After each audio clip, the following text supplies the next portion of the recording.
You are watching Grace Television.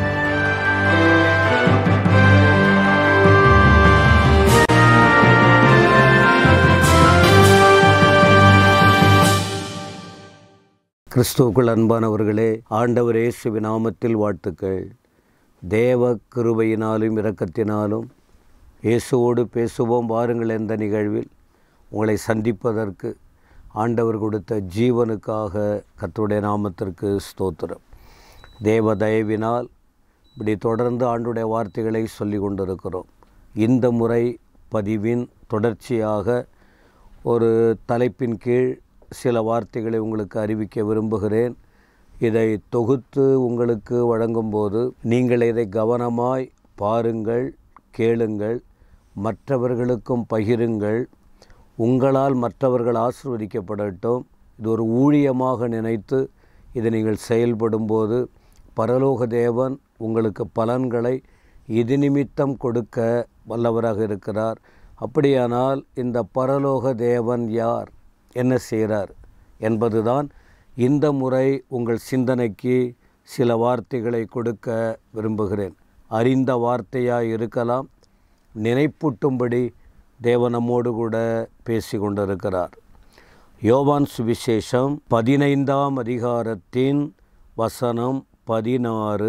நீங்கள் என்னை தெரிந்து கொள்ளவில்லை, நான் உங்களை தெரிந்து கொண்டேன். நீங்கள் என் நாமத்தினாலே பிதாவை கேட்டுக்கொள்வது எதுவோ அதை அவர் உங்களுக்கு கொடுக்கத்தக்கதாக நீங்கள் போய் கனி கொடுக்கும்படிக்கும் உங்கள் கனி நிலைத்திருக்கும்படிக்கும் நான் உங்களை ஏற்படுத்தினேன். இப்பொழுது நான் இந்த வசனத்தை வாசிக்கும்போது நீங்கள் கண்டிப்பாய் அறிந்திருப்பீர்கள். இந்த வசனம் யார் சொன்னது, யாரை பார்த்து சொன்னார் என்று. சரி, யார் சொன்னது அப்படின்னா, ஆண்டவர் இயேசு இந்த உலகத்தில் வாழ்ந்த நாட்களில் அவர் சொன்ன வார்த்தை தான். அவர் இந்த உலகத்தில் பேசுகிறவராக வந்தார். பரலோகத்தின் வார்த்தைகளை பிரதிபலிக்க, ஜனங்களுக்கு வெளிப்படுத்தி காட்ட வந்தார். சரி, அவர் வந்து யாருக்கு அதை பேசினார் என்றால், அவரை பின்பற்றின சீஷர்கள். இந்த உலகத்தில் பல விதங்களில் பல தொழில்களில் வாழ்ந்து கொண்டிருந்தவர்கள். அவர்களை அழைத்து அவர்களுக்கு கற்றுக் கொடுத்தார். அப்பொழுது அவர்களுக்கு உபதேசம் பண்ணுகிறார். அந்த உபதேசத்தின் காரியம் அதை தான் அவர் சொல்ல வருகிறார். நீங்கள் என்னை தெரிந்து கொள்ளவில்லை. நீங்கள் உங்கள் காரியத்தை கவனிச்சுக்கிட்டு இருந்தீங்க. நான் யாருன்னு உங்களுக்கு தெரியாது. எனது காரியம் உங்களுக்கு அறிவிக்கப்படவில்லை. அதனால் நீங்கள் என்னை தெரிஞ்சிக்கல, நீங்கள் என்கிட்ட வரவில்லை. ஆண்டவர் சொல்லுகிறார், நான் உங்களை தெரிந்து கொண்டேன். எங்கெங்கேயோ சிதறி கிடந்தவங்க, ஒரு இடத்துல இல்லை, எங்கெங்கேயோ சிதறி இருந்தவங்களை ஆண்டவர் ஒருவராய் தெரிந்து எவ்வளோ அழைக்கப்பட்டவர்கள் அநேகர், நிறைய பேர் இருந்தாங்க. இந்த அவரை பின்பற்றின சீஷர்களைப் போல அநேகர் இருந்தார்கள். அப்போ அங்கே ஒரு வார்த்தை சொல்கிறோம் பாருங்க, அழைக்கப்பட்டவர்கள் அநேகர், நிறைய பேர் இருந்தாலும் தெரிந்து கொள்ளப்பட்டவர்களோ சிலர். அப்போ அப்படி இருக்கும்போது நூற்றுக்கணக்கான ஆயிரக்கணக்கான மக்கள் அற்புதங்களை பெறுவதற்கு, சுகம் பெறுவதற்கு, நன்மை பெறுவதற்கு ஆண்டவர் இயேசுவை பின்பற்றி வருகிற அந்த நிலையில், அவர் பின்னால் திரள் கூட்டமாய் வருகிற அந்த நிலையில், ஆனால் எல்லாரையும் அவர் தெரிந்து கொள்ளவில்லை. அவருக்கு தெரியும் யாரை தெரிந்து கொண்டு அவர்களை தெளிவாக்க வேண்டும், நடத்த வேண்டும், ஆயத்தப்படுத்த வேண்டும், ஆசீர்வதிக்க வேண்டும், பயன்படுத்த வேண்டும், பரலோக திட்டத்தை நிறைவேற்ற அவர்கள் பொருத்தமாக இருப்பார்கள் என்று தேவன் முன்குறித்து அவர்களை தெரிந்து கொண்டார். அதனால் தான் சொல்லுகிறார், நீங்கள் என்னை தெரிந்து கொள்ளவில்லை, நான் உங்களை தெரிந்து கொண்டேன். எங்கிருந்து அவர்களை தெரிந்து கொண்டார்?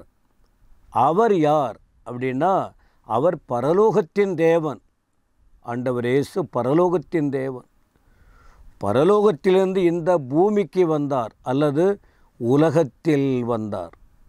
உலகத்தில் அவர் வந்தார். அப்படி வந்தபோது அவர் சொல்கிறாரு, 15ஆம் அதிகாரத்தின் 19ஆம் வசனம் பாருங்கள், என்ன சொல்லுகிறார்? நீங்கள் உலகத்தாராய் இருந்தால் உலகம் தன்னுடையதை சிநேகித்திருக்கும். நீங்கள் உலகத்தாராய் இராதபடியினால் நான் உங்களை உலகத்திலிருந்து தெரிந்து கொண்டபடியினாலும் உலகம் உங்களை பகைக்கிறது. அப்போ இவங்க ஆண்டவர் இவர்களை எங்கிருந்து தெரிந்து கொண்டார் என்றால் உலகத்தில்தான் தெரிந்து கொண்டார். பரமன் வாழ்கிற உலகத்திலிருந்து மனுஷர்கள் வாழ்கிற இந்த உலகத்துக்கு ஆண்டவர் இயேசு வந்தார். பரலோகத்திலிருந்து பூலோகத்திற்கு வந்தார். இந்த பூமியை ஆண்டவர் உண்டாக்கி மனுஷன் குடியிருப்புக்காக இந்த பூமியை உண்டாக்கினார். பல ஜீவராசிகளும் இந்த பூமியில் மனுஷன் குடியிருக்கிறதினால் ஜனங்கள் பலுகி பெருகி வாழ்ந்தார்கள். ஜனங்களுடைய வாழ்க்கை என்னங்கிறதெல்லாம் ஆதியாகமம் முதற்கொண்டு வரிசையாக படிக்கிறோம், பார்க்கிறோம். சந்ததியின் வளர்ச்சிகள். அப்போ ஆண்டவர் இந்த உலகத்தில் வந்தார். அவர் பணி செய்வதற்கு ஆண்டவர் இவர்களை உலகத்திலிருந்து தெரிந்து கொண்டார். உலகம் என்று சொன்னாலே அது உலகம் பெரியது. உலகத்தில் பரிசுத்தத்தை காண்பது அரிது. பல பிரச்சனை இருக்குது. அப்போ அந்த உலகத்தில்தான் ஆண்டவர் அவர்களை தெரிந்து கொண்டார். எதற்காக தெரிந்து கொண்டார்? ஏன் தெரிந்து கொண்டார் அப்படின்னு சொன்னால், இப்போ எல்லாரும் இருக்காங்க, சிலரை செலக்ட் பண்ணுவாங்க. எதுக்காக? பிரயோஜனத்துக்காக. ஏதோ ஒரு நல்லது செய்யணும், நல்லவர்களாக இருக்கணும், நாட்டுக்கு நல்லது செய்யணும், ஜனங்களுக்கு நல்லது செய்யணும், நல்லவர்களாக இருக்கணும். எனவே ஆண்டுடைய வார்த்தை சொல்லுகிறது, 15ஆம் அதிகாரத்தின் அதே 16ஆம் வசனத்தில், உங்களை நான் தெரிஞ்சுக்கிட்டேன், நீங்கள் என் நாமத்தில் பிதாவை கேட்டுக்கொள்வது எதுவோ அதை உங்களுக்கு கொடுக்கத்தக்கதாக. அப்போ உங்களுடைய தேவைகள் இருக்குது. உலகத்தில் வாழ்கிற உங்களுக்கு தேவைகள் இருக்குது. உங்கள் தேவைகள் சந்திக்கப்பட என்னை அனுப்பின பிதா ஒருவர் பரலோகத்தில் இருக்கிறார். அவர்தான் உங்களுக்கு அதை கொடுக்க முடியும். அப்போ அவர்கிட்ட தான் நீங்கள் அதை பெற்றுக்கொள்ளணும். நீங்கள் அதை பெற்றுக்கொள்ளணுன்னா என் நாமத்தினால தான் கேட்டுக்கொள்ளணும். என் நாமம் இயேசு என்னும் நாமம். அப்போ அந்த இயேசு என்னும் நாமத்தில் நீங்கள் கேட்டுக்கொள்வது எதுவோ அதை அவர் உங்களுக்கு கொடுக்கத்தக்கதாக நீங்கள் போயிட்டு என்ன செய்யணுன்னா கனி கொடுக்கணும். கனி கொடுக்கணும். ஏதோ தெரிந்து கொள்ளப்பட்டவர்கள் உலகத்திலிருந்து தெரிந்து கொண்டாச்சு வந்துட்டீங்க என்பதாக அல்ல. நீங்கள் கனி கொடுக்க வேண்டும். அந்த கனி நிலைத்திருக்கணும். என்ன? நீங்கள் ஒரு கிறிஸ்தவங்க, அல்லது நீங்கள் ஒரு ஊழியர்கள், அல்லது நீங்கள் ஒரு தேவனுடைய பிள்ளைகள், அந்த பேரோடு நிற்கணும். கனி கொடுக்கும் ஜீவியம். கனி கொடுக்க வேண்டும். அந்த கனியில் நிலைத்திருக்க வேண்டும். ரெண்டாவது ஒரு விஷயம், கனி கொடுப்பதற்காக மட்டும் அவர் அழைக்கவில்லை, ஒருவரில் ஒருவர் அன்புள்ளவர்களாய் இருக்கும்படி தெரிந்து கொண்டார். 17ஆம் வசனம் படித்து பாருங்கள். நீங்கள் ஒருவரிலொருவர் அன்பாயிருக்க வேண்டுமென்றே இவைகளை உங்களுக்கு கற்பிக்கிறேன். தெரிந்து கொள்ளப்பட்டவர்கள் கனி கொடுக்க வேண்டும். கனி கொடுப்பது மட்டுமல்ல, அந்த கனியை வெளிப்படுத்தி காட்டுவது என்ன? எல்லாரையும் ஒருவரை ஒருவர் அன்பு கூற வேண்டும். இதுதான் வசனத்தின் பண்பு, வேதத்தின் முக்கியத்துவம். இன்றைக்கு அந்த அன்பு இல்லை. அதனால்தான் அன்றைக்கே ஆண்டவர் அவர்களுக்கு சொன்னார். அந்த சத்தியத்தை இன்றைக்கு நமக்கு அவர் கற்றுக் கொடுக்கிறார், அன்பு. மூன்றாவது, ஆண்டவர் தெரிந்து கொள்ளப்பட்டவர்களுக்கு, உலகத்தில் தெரிந்து கொள்ளப்பட்டவர்களுக்கு உத்தரவாதம் என்ன அப்படின்னு சொன்னால், பாதுகாப்பு, பராமரிப்பு, உயர்வு, மேன்மையெல்லாம் இருந்தாலும் பகை இருக்கிறது. எல்லாரும் பகைப்பாங்க. உலகம் உங்களை பகைக்கும். நீங்கள் உலகத்தில் தெரிந்து கொள்ளப்பட்டதினால் உலகம் உங்களை ரொம்ப நேசிக்கும், உங்களுக்கு சாதகமாக இருக்கும் என்பதல்ல. உலகம் உங்களை பகைக்கும். அதனால் என்ன செய்யணும் தெரியுமா? சகிக்க வேண்டும். இந்த வார்த்தைகளை கேட்கிற எனக்கு அன்பானவர்களே, இந்த தேவன் உங்களை தெரிந்து கொண்டிருக்கிறார். தெரிந்து கொள்ளப்பட்டவர்கள் செய்ய வேண்டிய காரியம் கனி கொடுக்கும் ஜீவியம், அன்புள்ளவர்களாய் இருக்க வேண்டும்.